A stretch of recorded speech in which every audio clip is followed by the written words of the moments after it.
I will never forget the first time I saw an Amish potato harvest.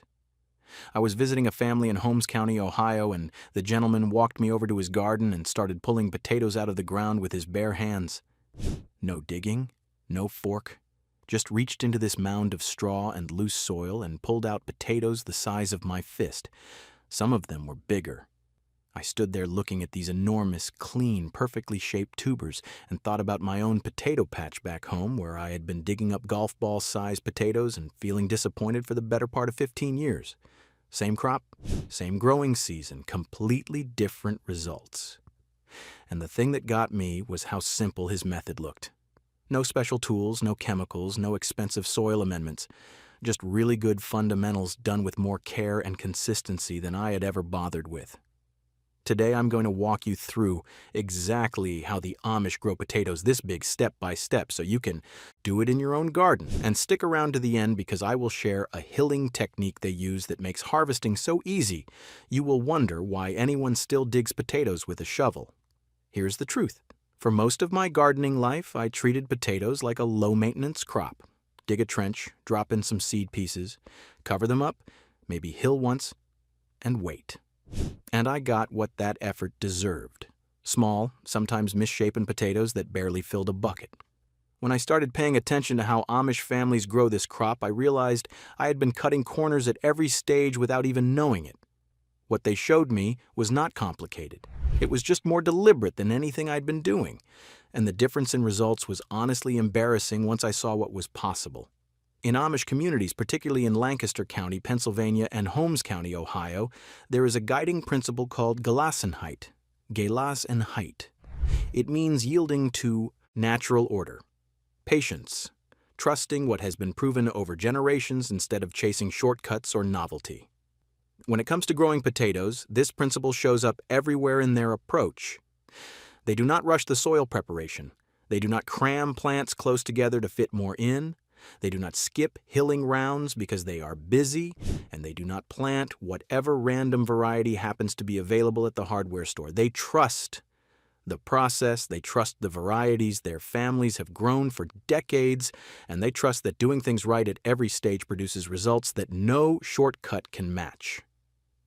The science supports this completely. Potato tuber size is determined by 3 factors: the looseness of the soil the tuber is expanding into, the amount of nutrition available in the root zone, and the space each plant has to develop without competing with its neighbors. The Amish address all 3 of those factors more thoroughly than most home gardeners, and their harvests reflect it. Let me show you exactly what they do. Everything starts with the soil, and for potatoes, this matters more than almost any other crop in the garden. Potatoes form underground. The tubers literally push outward through the soil as they grow. If that soil is compacted, heavy, or full of clay, the tubers hit resistance and stay small. They cannot expand. It is like trying to blow up a balloon inside a box. The Amish prepare their potato beds to be the loosest, lightest, most friable ground in the entire garden. Here's what they do. In the fall before a potato year, they spread 3 to 4 inches of aged manure and another 2 to 3 inches of finished compost across the bed and work it into the top 10 to 12 inches of soil with a garden fork. Not a rototiller, a fork. They want to loosen and mix without pulverizing the soil structure. By spring, that organic matter is broken down further and the soil is dark, crumbly, and so loose you can push your hand into it up to your wrist without effort. Here's how to replicate this. If you are starting this spring and did not prep in the fall, you can still make a significant difference. Spread 2 to 3 inches of finished compost and 1 to 2 inches of aged composted manure across your potato bed. Work it into the top 10 to 12 inches with a garden fork, turning and loosening as you go. Break up any clumps. Remove any rocks larger than a golf ball, as these create pressure points that cause tubers to grow around them and develop odd shapes. The goal is soil that feels almost fluffy.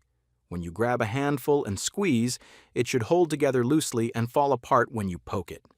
If your soil is heavy clay, add an extra inch of compost and consider mixing in some coarse sand or leaf mold to improve drainage and texture. Potatoes sitting in dense waterlogged soil will rot before they size up. I want to be honest. If your soil is seriously compacted or clay heavy, one season of amending will help. but you may not see the full size potential until your second or third year of building that bed.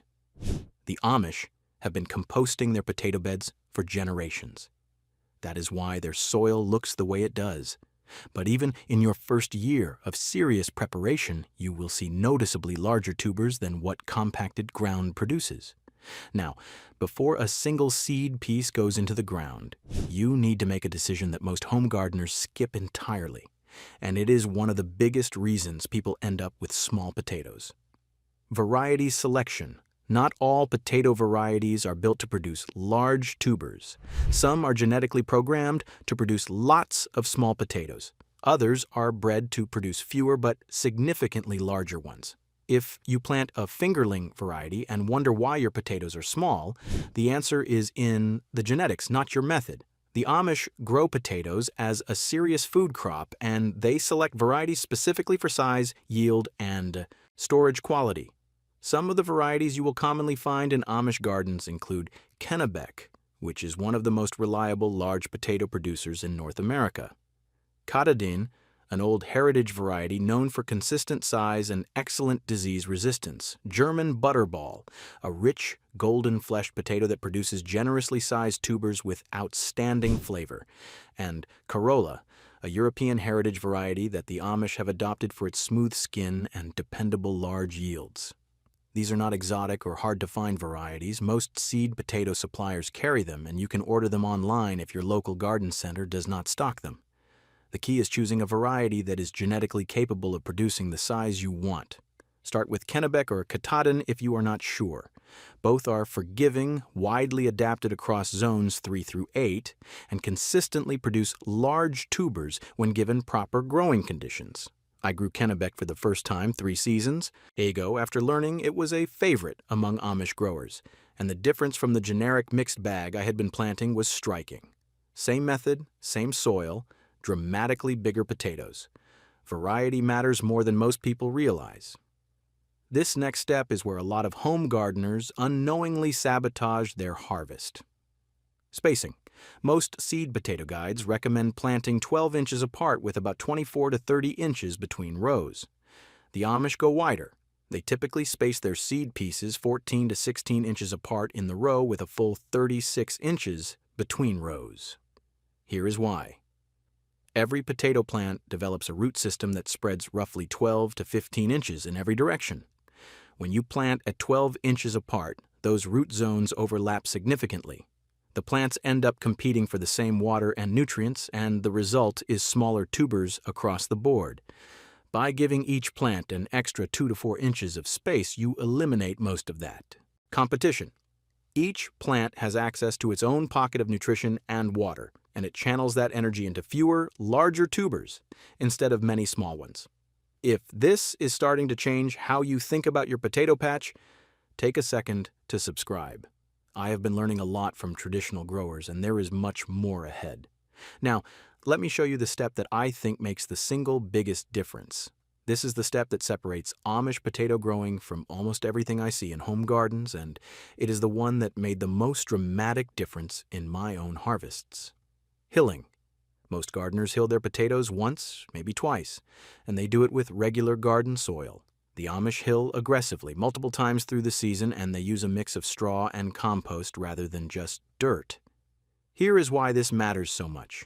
Potato tubers only form along the buried portion of the stem. The more stem you bury, the more vertical space the plant has to set tubers.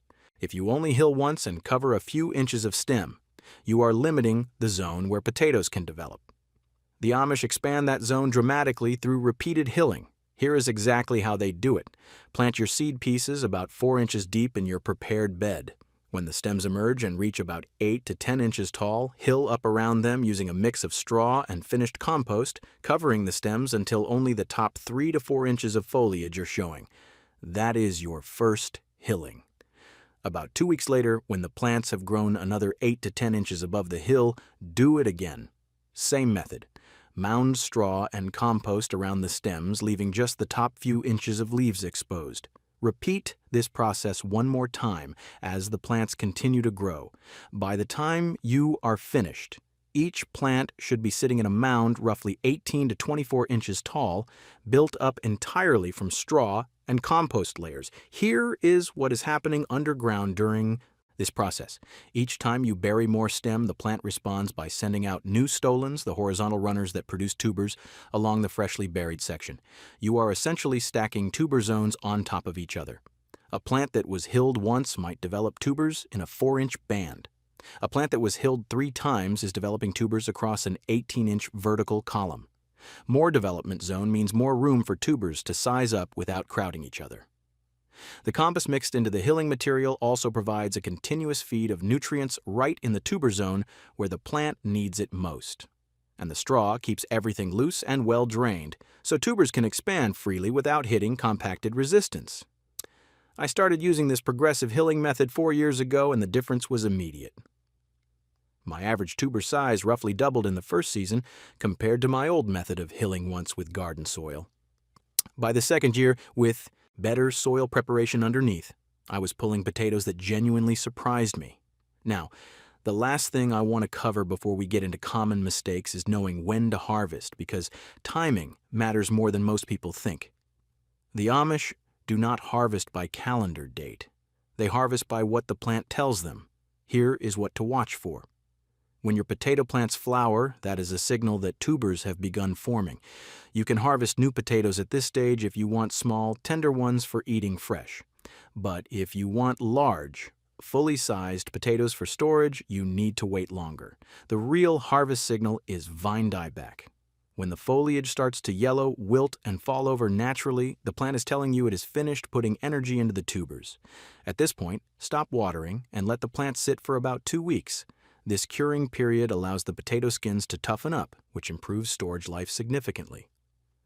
Then harvest. In most zones, this happens somewhere between late August and mid-September for spring-planted potatoes. If you harvest too early, before the vines have fully died back, your tubers will be smaller than they could have been, and the skins will be thin and easily damaged. Patience here is part of the process. The Amish leave their potatoes in the ground until the plants have completely finished, and their harvests reflect that discipline. Let me share some patterns I noticed in my own potato growing and how the Amish approach handles things differently. I did every one of these for years. The first pattern is planting in compacted or average soil. Most of us do not prepare the potato bed any differently from the rest of the garden. The Amish build their potato beds to be the loosest, richest ground they have because tuber size is directly limited by soil resistance. Loose soil means bigger potatoes. It is that straightforward. The second pattern is planting whatever variety is available, grabbing a bag of mixed seed potatoes at the hardware store without checking. The variety is one of the most common reasons for small harvests. The Amish choose specifically for size and reliability. Kennebec, Katahdin, German Butterball. These are proven performers selected over generations. Variety sets the genetic ceiling for how big your potatoes can get.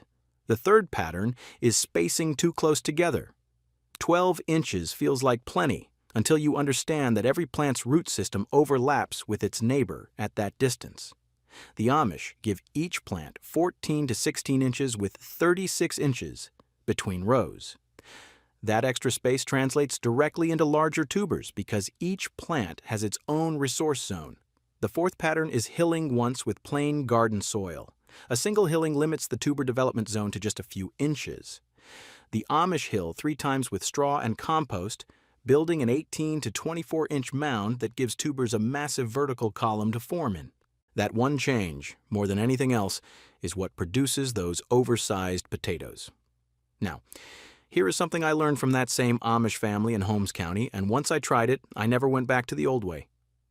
Instead of hilling with a mix of straw and compost, try hilling with straw only, pure straw layered thick around the stems at each hilling round, with just a thin handful of compost scattered in at each stage for fertility. Here is why this is so clever. When harvest time comes, you do not need a shovel or a garden fork.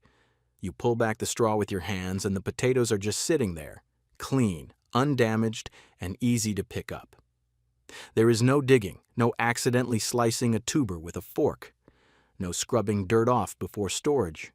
The straw is loose enough that tubers expand without any resistance, and because straw decomposes slowly compared to compost or soil, the hilling structure stays intact and airy throughout the entire growing season. I switched to straw-only hilling with a light compost supplement 2 seasons ago, and harvest day went from being one of the hardest afternoons in my garden to one of the easiest.